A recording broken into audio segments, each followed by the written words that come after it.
May the force be with you is a phrase used to wish a person well to overcome a challenge.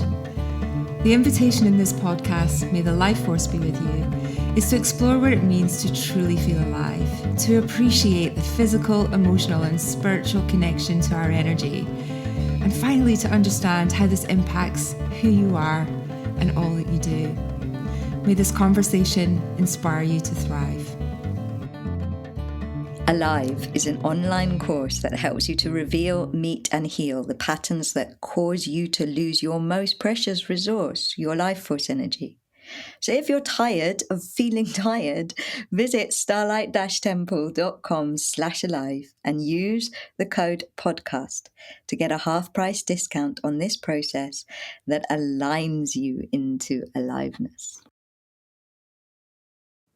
Hello and welcome to May the Life Force be with you. And our intention is that listening to this conversation inspires you to love and care for your life force energy in a way that is aligned. And given our guest today, that it also inspires you to love and care for the life force energy of the earth.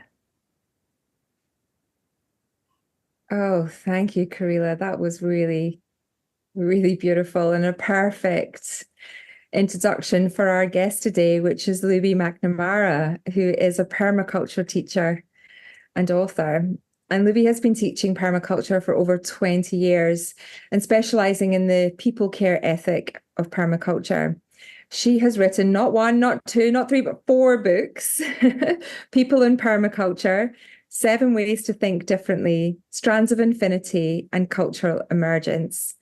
She is the co-founder of the Cultural Emergence Project, developing a toolkit for personal and collective transformation.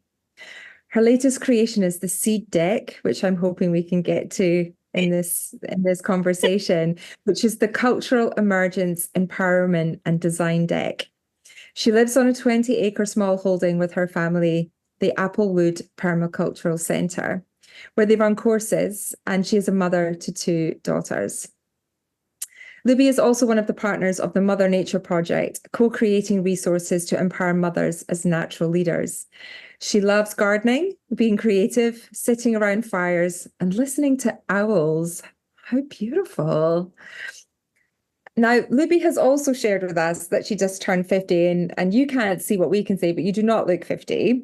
So for me, who is about to do the same thing, maybe I can kick off by asking you, Looby, tell me what 50 life force energy years feels like. Yeah, it's a shift, isn't it? From being, I think when you're younger, like life force feels very much kind of in our bodies, like an active energy. And whereas I think as I'm older, life force is more holistic. It's how I'm showing up in the world as well, how I'm like coming into my own authentic self and really like, this is who I am, and being, I was about to say being full of myself, and that was the expression that came. And then I was immediately like, oh, no, that's kind of got negative connotations. But why has it? Why has that expression being full of ourselves?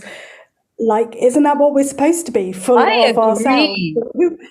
I agree. We should be full of ourselves. Like you're saying, you're full of your own energy, like you're full of your own essence. We absolutely should be full of ourselves at 50. I like it. That has given me good who else are we going to be full of? Don't be full. But, I actually saw something on social media that was like, estrogen makes you people please. Yes. And so the menopause kind of stops you people pleasing, which then stops you being full of other people's energy so that you can be full of your own energy by 50. Yeah, absolutely. It's like, this is who I am. This is how I want to show up. This is how I want to look after myself, look after my home, my family. this is where I want to be, who I want to be. And so it comes, I think that life force comes with this attitude. So it's not just, or as well as it being this kind of like physical vitality, it comes with this vital energy and attitude. I like it, the vital attitude. Amazing. Oh, I really feel that. And also when you said authentic self as well, because when you said, I think at the beginning, there was a real shift. I actually thought you were going to say, coming into your authentic self and not giving a shit, because I also think that that's a real sense of what goes on when you hit 50 as well. And I think that's my layperson's version of, Karila, what you said about the estrogen levels going down. You're not people pleasing. You're like, you know what, it's all about me, stuff you all. There's a big element of that, I think, comes into women when you're middle-aged. And it's not that you don't care, but I think it's like, for once, you start to, perhaps it's the traditional sense of perhaps your children have grown up, they've left the home, there's kind of like a sense of moving into a new way of being, way of life, and you're just letting all the other stuff go, and you don't care so much for that. You care more about, and have time to care about yourself more as well. And it's not that we sort of stop caring, because we do care for our families, we do care for the earth, but it's like we're a sort of sharpening of our priorities. So in fact, that care is more important. It's like, actually, I care more for the earth than I do about this, getting this shiny new thing. Or I care more about looking after my own well-being than about going to this social thing that I think I should go to. Or, so it's actually this sharpening of where our priorities of care lay. Crone means crowned one. So the coming into the crone stage is the coming into the stage of sovereignty. And yet we're so, the kind of images of the crone sometimes do not express that at all. Whereas what we're talking about in this moment is this like stepping up into being crowned, into being sovereign, which I feel like is deeply important. You've just mentioned like knowing your priorities, knowing that knowing that like it's more important to look after the earth than have this new shiny thing. I mean, if everybody just did that and had that as a clear choice within themselves, we'd be living in a very different trajectory right now. Yeah, and I think that there's another stage, isn't there, between like the maiden mother crone. There's another stage which is identified of like the queen state or the sovereign state, where we are sovereign of ourselves, where we take it's like taking charge of ourselves. And I use the phrase in cultural emergence of creating cultures of personal leadership, and that sense of knowing who I am, what I want to do, what I want to let go of as well. Mm-hmm. So what are the patterns that are no longer serving me? What are the limiting beliefs that I can let go of? That is part of our personal leadership as well. And moving forward, being very clear of like, yes, I am who I am because this is how I want to be.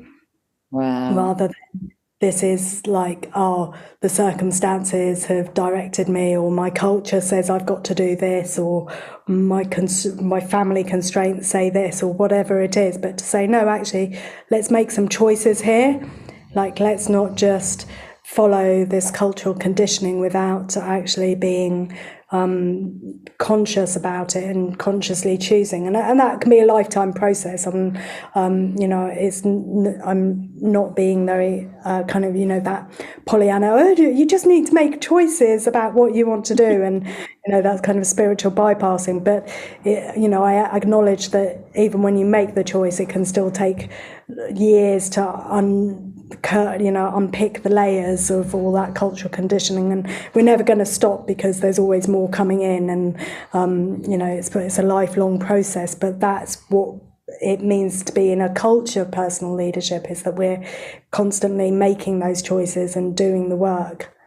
You mentioned that you've done something fun for your 50th, or you'd had a journey or something had happened for your celebration of your 50th. Yeah, so it started on the year I was turning 50, and I made a kind of Facebook post of like, oh, this year I want to read 50 books, and it's just like, oh, and then I was just like, oh, actually I'm turning 50 this year, which my birthday's in December, so I had the whole year ahead of me, and I was like, what other 50 things do I want to do for my 50th birthday? And you know, there was some things that were ideas that didn't come about, and but there was just a great process of having all these ideas of like, can I have 50 fires? Can I have 50 wild swims? Can I send 50 letters? Can I do 50 random acts of kindness? Which ones did you do?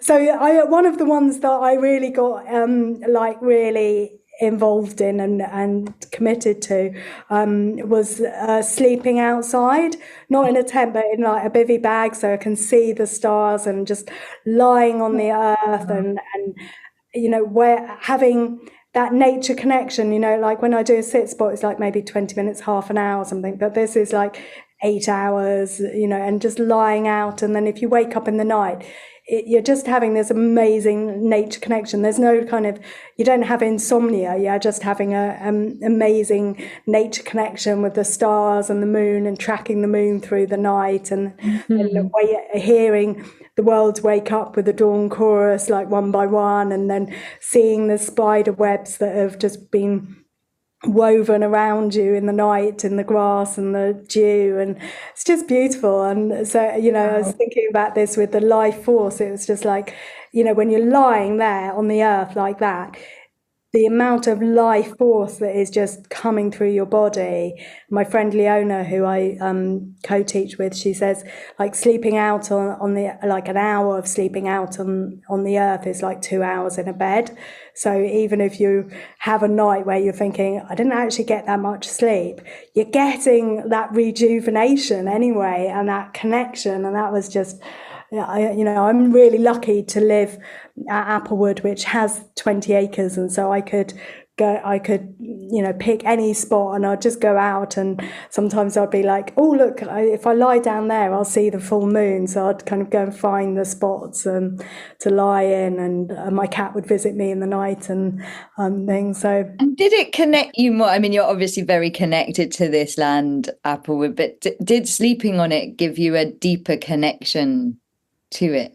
Yeah, absolutely, it really did. It's quite an intimate thing to go to sleep with land.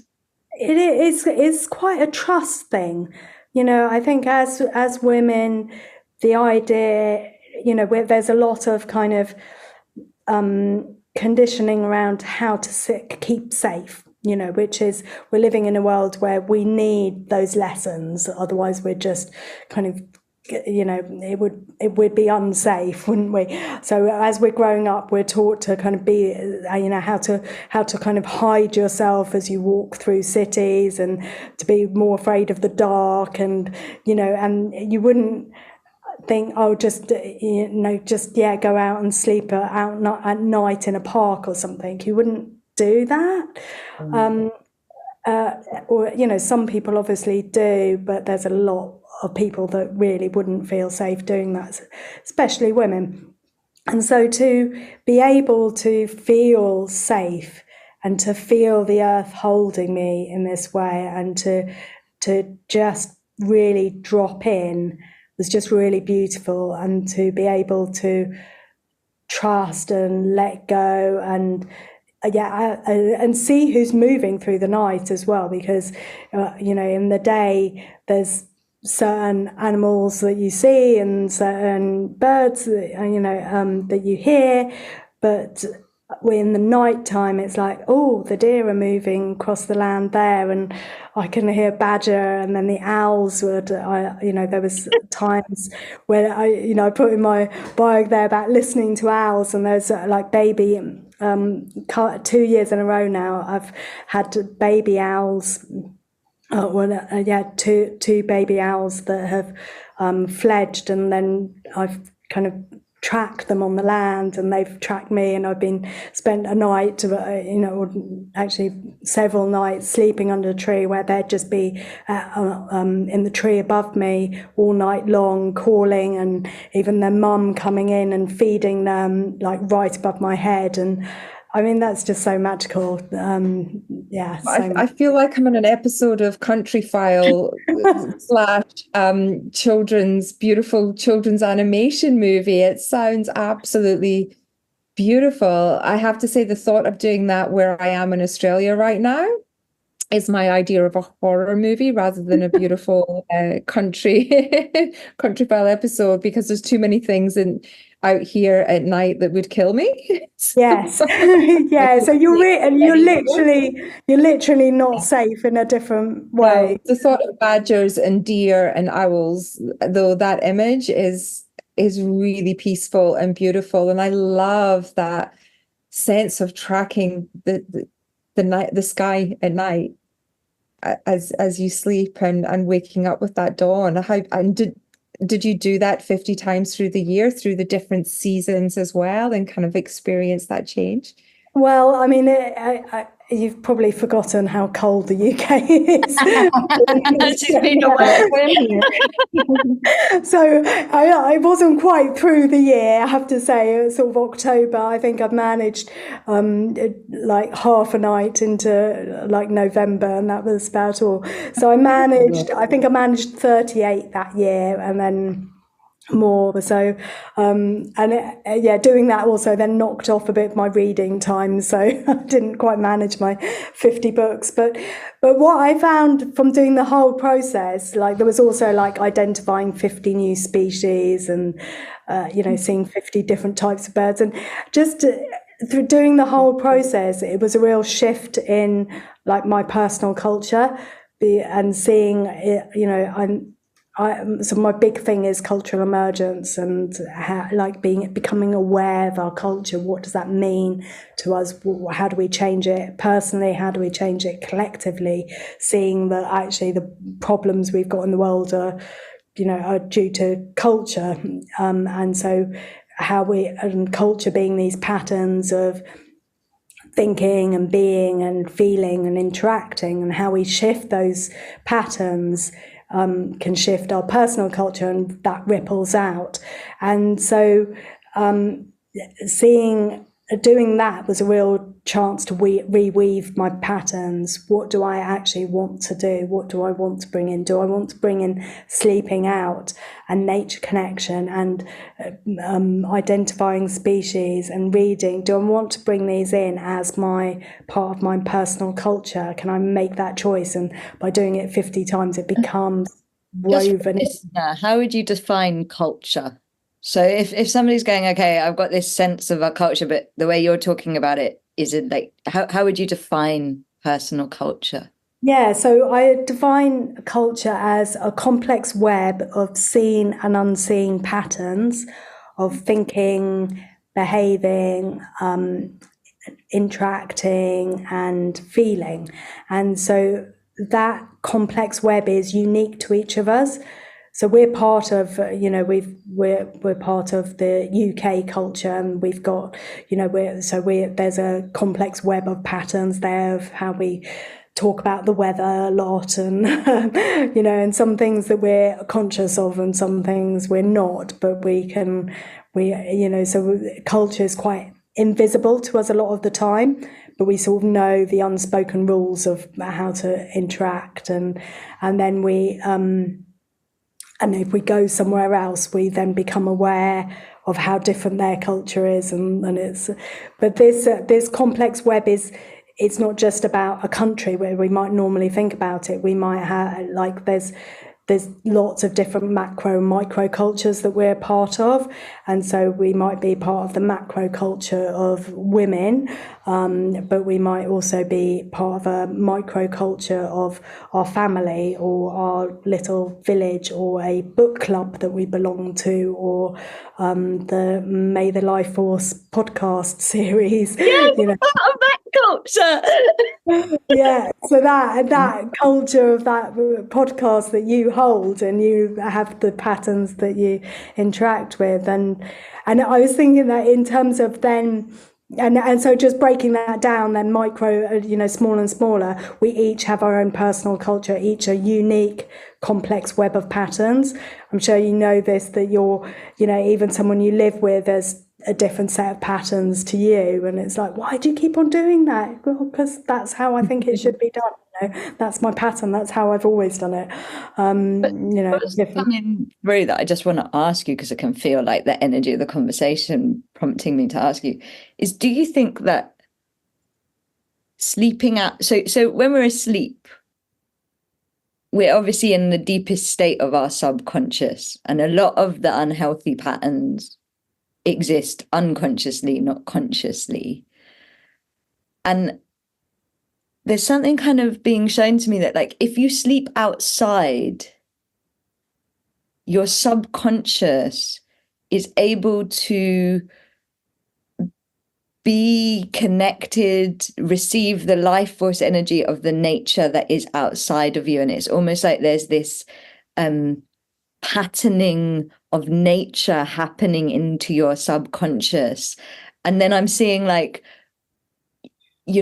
how much we are as humans, like, stopping that patterning of our subconscious from nature because of, even in the past, you used to at least open the window. Now it's like do you see what I mean? Like, there's this, like, pulling away, sleeping away from all of that patterning that the owl has, that the trees have. And I'm kind of seeing this, like, imprinting that happens if you sleep outside from the patterns of what you are sleeping around. Does that mean anything? Yeah. I mean, I hadn't thought about it in that way, but I think you're absolutely right. The dream world is so much richer outside, and it's different. There's absolutely a different quality to it. I don't know if I can put words on how it is different. But yeah, it definitely has different sense, and I think you're right that it works on a subconscious level of that repatterning. Yeah, I'll and dream that more. is there a pattern? Is there a nature pattern? Well, we're all in nature patterns, aren't we? We are nature's patterns. The way our the way our veins work are the same as the way the tree branches work, and the same how the river works. So I think we are patterns and nature is patterns. There's no distinction. So I've got to ask, Libby, we mentioned your 4 books that you have written at the beginning in the introduction, and I feel like there's one that feels like it jumps out to me, and maybe it's because I come from a corporate background. I'm trying to change the corporate world to be more mindful, more conscious. And the one that jumps out to me that sounds very corporate is the 7 Ways to Think Differently, compared to the kind of permaculture, cultural emergence, people empowerment, everything that we've mentioned. Can you give us a little flavor of what the 7 ways to think differently are? I can, yeah. And this is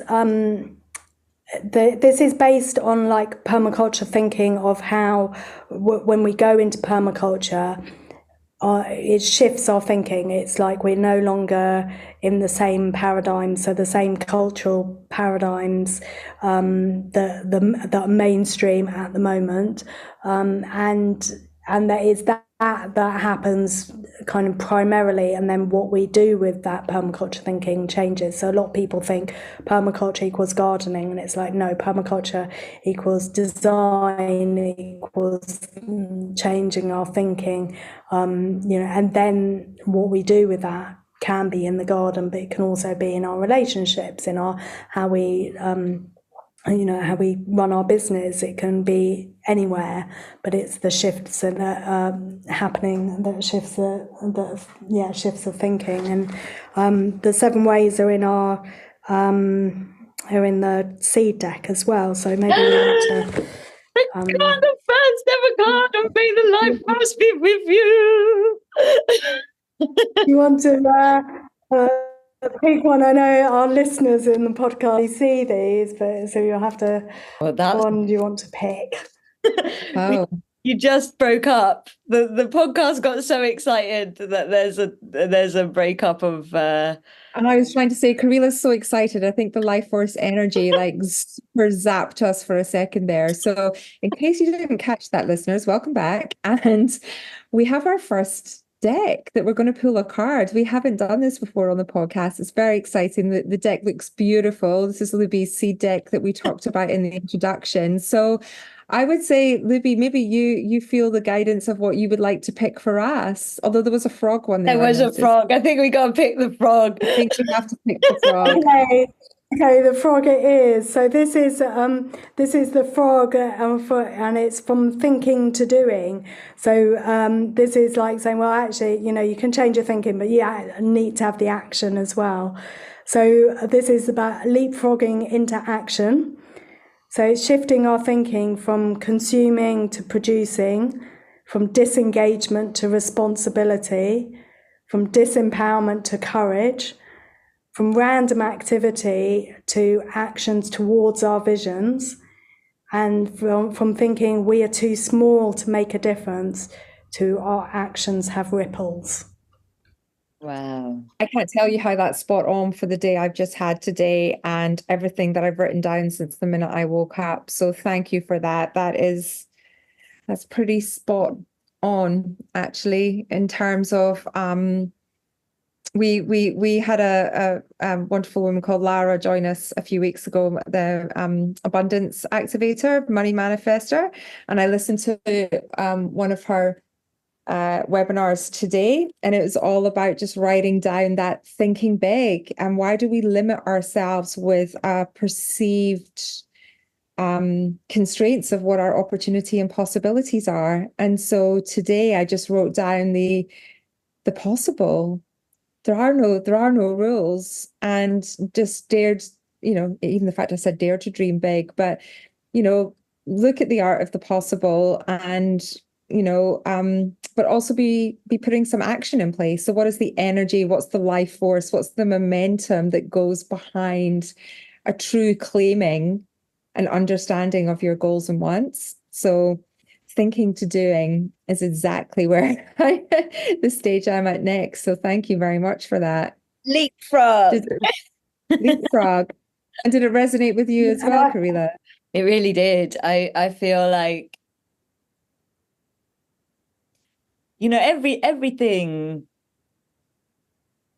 everything begins as a dream, and everything begins as a seed. And it's like we sometimes get so stuck in, I see it so much with people walking their paths.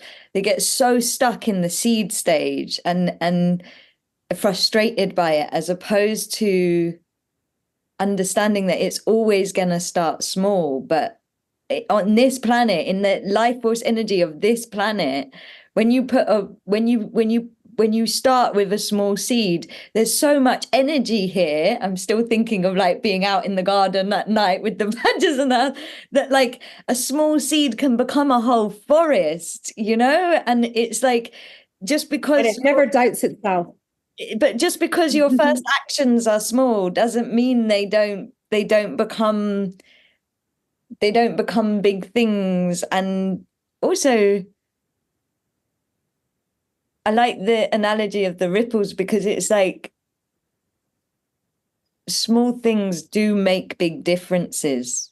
you know, even if your small thing doesn't become a big thing for you, it might become a big thing for somebody else, you know, it might awaken up their path, and then their path goes and does this amazing thing that changes the whole world and brings greater alignment. And it's like that collaborative, the collaborative power of small actions and seeds just feels so what's coming through to me.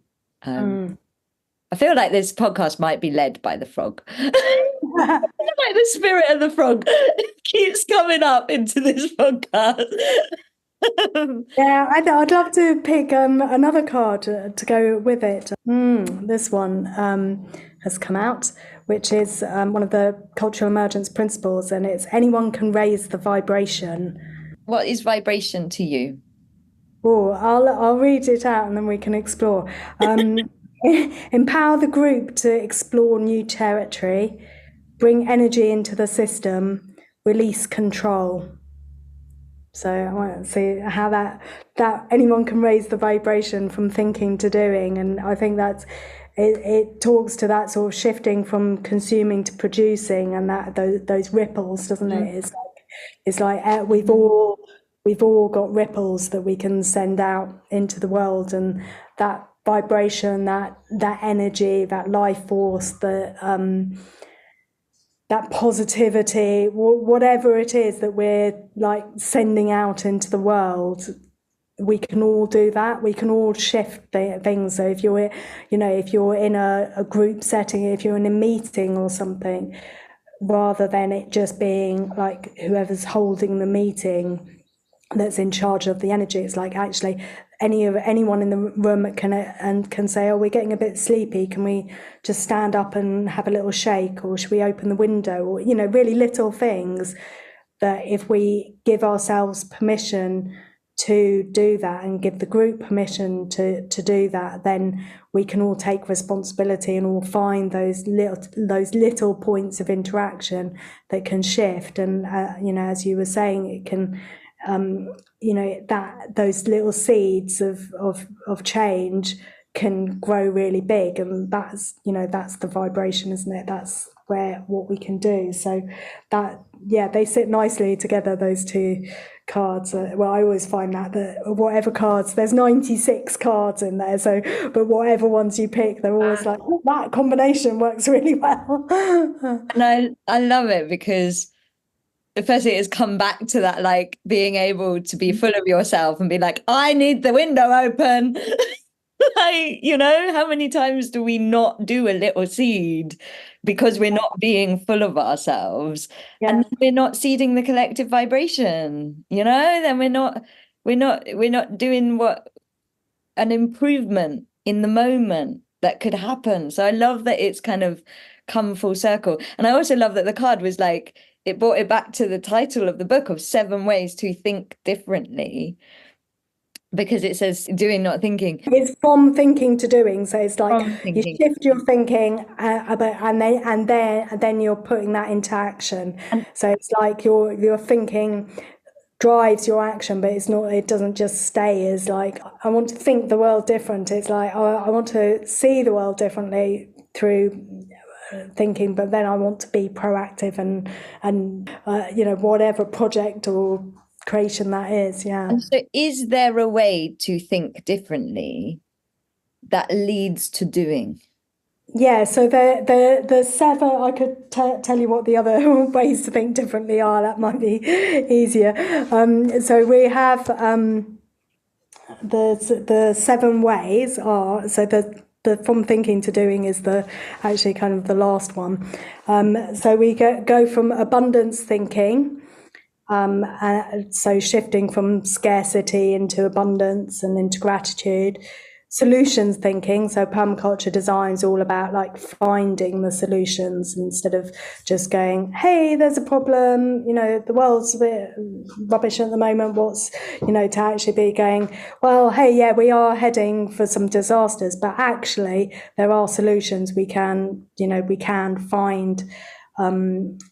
find ways to solve these, even going to the root causes. And then we've got thinking like nature. So back to those patterns of nature and really imprinting them and sort of allowing ourselves to work with nature rather than against. How would you say nature thinks? Just one thing. Oh, big question. So I've got a picture here of, it's actually a picture of a neuron, but it looks like a tree. Our actual brain, our brain cells are shaped like trees. It's like all our, we are nature. So it's actually finding that within ourselves, and instead of thinking of ourselves as separate, to be thinking of humans as part of the web of life. So that's kind of the key shift there, that we're part of the web of life, we are nature. And are your thoughts then tree-like? Are they grounded? Are they open to the big picture? Are they well watered? Yeah, great. Yeah. Yeah, so finding those metaphors from nature, absolutely. And then we've got systems thinking. So rather than seeing separate parts, but seeing life as like continuous, and that we and that sort of, that's emergence is one of the properties of systems, is that there's emergent properties when things come together. So when we're coming together in this podcast here, there's emergent properties that wouldn't be present if we were separate and just thinking about these questions by ourselves. It's the interaction between us that can bring something out. It's the interaction of hydrogen and oxygen that make water, that make life. And so this is a real sort of sense of hope then as well, of how we can our actions can be small, but they can make a big difference. Exactly what you were saying about the seed becomes a forest, and the forest then feeds people and feeds many beings, and and changes the climate around it. So from that seed, something big grows. And so that's part of our shift, rather than this linear like thinking, which is like, oh, we're here and we do this 1 + 1 = 2. It's actually, which we're all taught at school, it's actually sometimes 1 + 1 = 3, or 1 + 1 = a spiral. It's like that emergence, which can be really hopeful for us, and like the life force, that actually it's not necessarily that our 8 hours of sleep equals this amount of energy in our day. Like sometimes actually that life force comes into us, doesn't it? And it's like things can shift in a minute with that life force. When we really tap into it, we can go from feeling really sleepy to being able to run a few miles, or just dance all night, or whatever it is, when that energy comes in. And I find this when I'm teaching courses, and this is what I was thinking, reflecting on this before the podcast, of like, where do I feel the life force? When does that really come in? And one of the times it really comes in for me is when I'm teaching and I'm in a group community of people, and we're all interacting, and there's fun and there's laughter, and anyone can raise a vibration there, and people are bringing their songs and bringing their questions, and through their questions something, new insights emerge from me that I didn't know about, but I'm in that like teacher consciousness, and it's like wisdom flows through. And then sitting around the fire at night, and all the fun and laughter, and it's just like that life force is there. And it's even though I'm working like effectively working like 12-hour days or something, but it doesn't feel like that. It feels like the life force is in me, and it's driving me and inspiring me, and inspiring the group and into this co-creation. So which actually leads us on to the shifting from the I can't to we can. And this is like, how do we do this collectively on the planet at the moment? How do we tap into this sense of we can?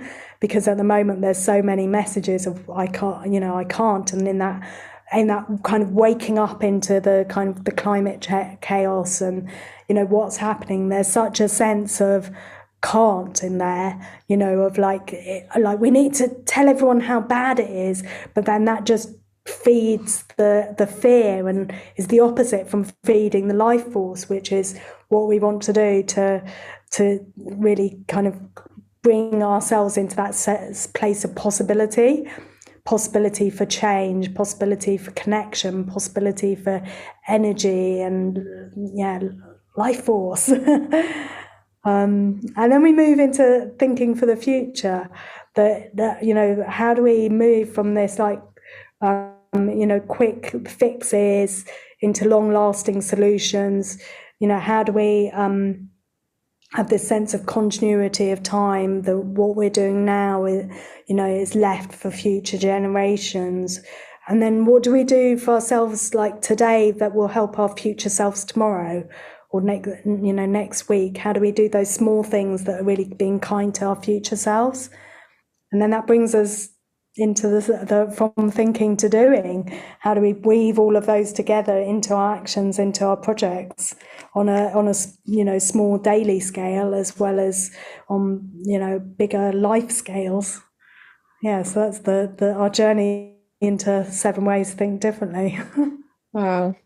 And I can feel how connected that is to the patterns, as you said, of nature, and how we're using not just our logical brain, or, you know, in my world, that kind of corporate strategy brain, but it's using all of the collective resource, whether that's out in nature, out in your garden, it's other people, it's your own intuition and guidance as well. It's really kind of tapping in on so many different levels. I guess back to that conversation we had right at the beginning, which is what feels right for your authentic self. Because, you know, if you're in that collective, but it's not what serves you, it doesn't feel right. The change isn't going to happen. You know, you have to find the culture, the environment around you that will allow you to grow from that seed into something that can blossom and evolve. That's what I kind of take from that. You're the individual moving around within that culture, but the soil, the environment, the water, the air that surrounds you is really important to impact thinking differently. It's not something we can do alone. So although it is about self, actually, it's also about every element, every molecule that we touch along the way, impacting how we feel. And I guess, again, coming back to the turning 50, the more we can drop the baggage of shoulds and woulds and this is what I should be doing, and, you know, the more we can tap in and really feel how we are impacted and impacting the environment around us. That's what I get a greater sense of the older I get. Self and impact. Self-impact. I think that's going to become a thing for me inside myself. Like, if I can't, we can, you know? And it's like, whenever you're in what I can't, come into we can and find the we, like find your we in the moments of I can't, because it's true that like when the self is expressing I can't, it's because it's not meant to be an I project. You know, it's because you're meant to be doing it in we. You're not meant to be doing it in I. You're meant to be doing it in we. That's why your system is saying I can't do this, because you're not meant to be doing it on your own. Do you think the reverse is true? When it's a we can, it can still be an I can? I think people have sometimes that historically, haven't they? Yeah. Well, isn't there an element of you can't outsource your own healing and your own journey as well? So a lot of people look for the we to solve their problems when actually it starts with the I. And that's something that I'm very consciously aware of as well, that, you know, people think, hey, give me the blue or the red pill. Give me the quick fix. Let me just, you know, biohack my way to how I want to feel. And yes, there are ways that you can escalate or elevate or heighten that journey, but if it doesn't start with the I think it's very difficult to get to the we. That's my take on it and my personally felt experience. Probably both are true, aren't they? And really sort of question whenever we're sort of stopped, whenever we're stuck, how can we shift? How can we find ways forward? And that's the different way, or one of the different ways of thinking, isn't it? How can we move forward? Yeah, that's certainly given me a lot to ruminate on as well as we kind of, appreciate, and particularly as well because the seasons are changing right now. We're recording this very close to equinox. The daylight, the light is starting to return in the northern hemisphere. And I think that there is something beautiful about the change of seasons, that whether we are consciously recognize or not, that there is a shift in everyone's collective mindset in this time of year. In the northern hemisphere, as things turn to spring, in the southern hemisphere as they turn to autumn. And I think that we are in tune with our surroundings more than we perhaps realize in our modern day-to-day lives. But there are, I think what you said at the beginning, Libby, I don't know whether we're recording or not, but people come back to life.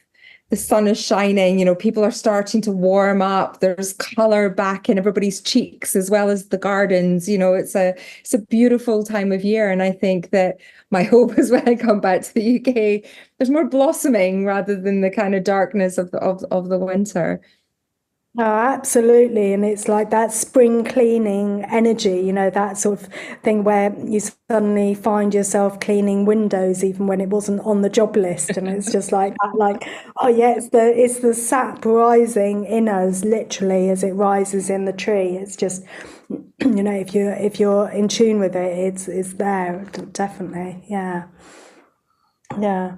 So I have a poem that I'd like to read as we start to close off our conversation. It's from my book Strands of Infinity, and I wasn't sure which one to choose, but this one feels good.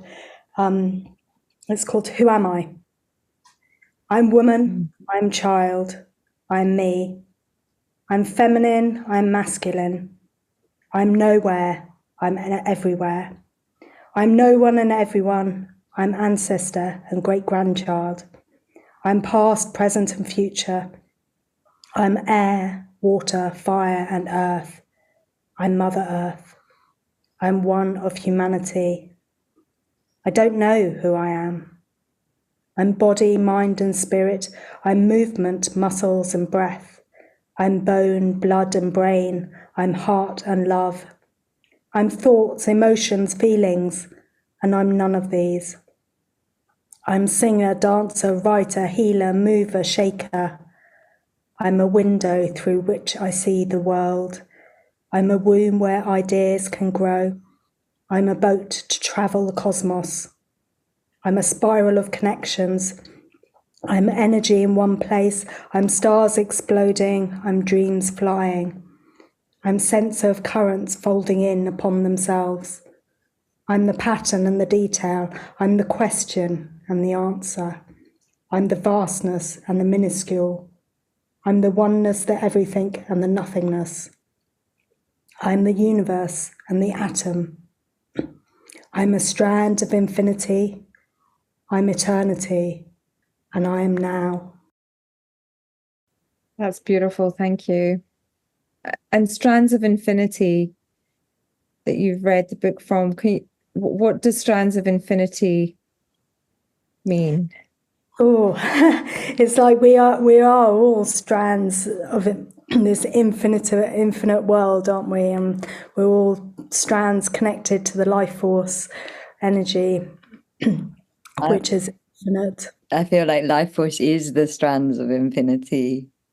Like that's what it is. It's the strands of infinity moving through different patterns and collaborations and moments. That's what's been inspired. It's just a beautiful phrase that I haven't heard before. And my book Strands of Infinity is a collection of my poetry, and that line Strands of Infinity just kept on appearing in my poems. So yeah. Well, thank you so much for sharing that with us. It was a perfect way to wrap up and really embody back to the beginning. Who am I on this journey of moving through different seasons and different phases of life? And it beautifully brought it together. So thank you so much for that. Yeah, well, thank you both of you for holding this podcast. It's great to listen to and invite us all into finding our own life force, isn't it? Thank you for being part of the May the Life Force Be With You culture. This episode has been so amazing to me. I feel like my whole system has filled with nature poetry and thinking about my neurons as trees, and just I want to spend many more nights sleeping outside and being more full of myself. So thank you from the bottom of my heart for this activation and all of the wisdom and culture that you have initiated. May I ask who we should speak to next? Oh, so many people, aren't there? Is there somebody coming into the field for you in the moment? I'm so absorbed in the present moment of the here and now of the three of us and all the listeners. So you did actually mention somebody you teach with earlier on in the podcast. I was like, oh, we should speak to her. Yeah, Leona would be a lovely person to speak to. Yeah, Leona Johnson. I could put you in contact with her. Well, I can see the sun shining beautifully now from behind you. So we'll let you go and put your feet in the dewy grass at Applewood, and hopefully one day we can come and visit and do the same. That would be a lovely life force experience. We're in Herefordshire in the UK, and I run courses in the summer, and so if you want to come and sit around a fire with me or any of your listeners, get in contact with my website, cultural-emergence.com. People can find me and all my work there. Thank you. Yeah, and we'll share your details in the show notes so everybody can find you and check out your books and that beautiful seed deck as well that you pulled for us today. So yeah, we'll make sure we share the details. But may the life force be with you today. Thank you. We hope this conversation has topped up your life force energy. If it has, then please help us spread the life force. Like, share, subscribe, all of that. And may the life force be with all of us.